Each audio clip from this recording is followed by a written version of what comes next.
now we are doing number 3. You invest 7,200 per year for 10 successive years. At the end of each year in a savings account at 15% per year. What will be the end value in the savings account? So we are going to calculate. First, we write down the information again. You'll have your PMT. 7,200 is your PMT because you pay it every year for 10 years. So it's your PMT.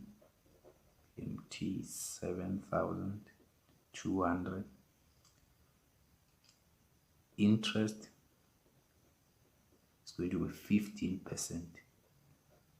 So you don't divide the interest because you are going to pay it yearly.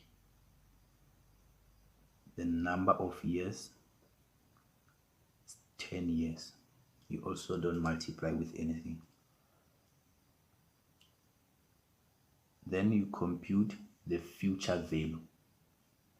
What will be the end value in the savings account? That means your future value. So we go to our calculator. 7,200 is your PMT. 15 your interest. 10 the number of years. You compute future value.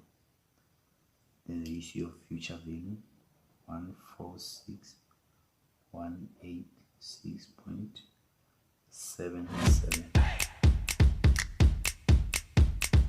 And now you clear your calculator.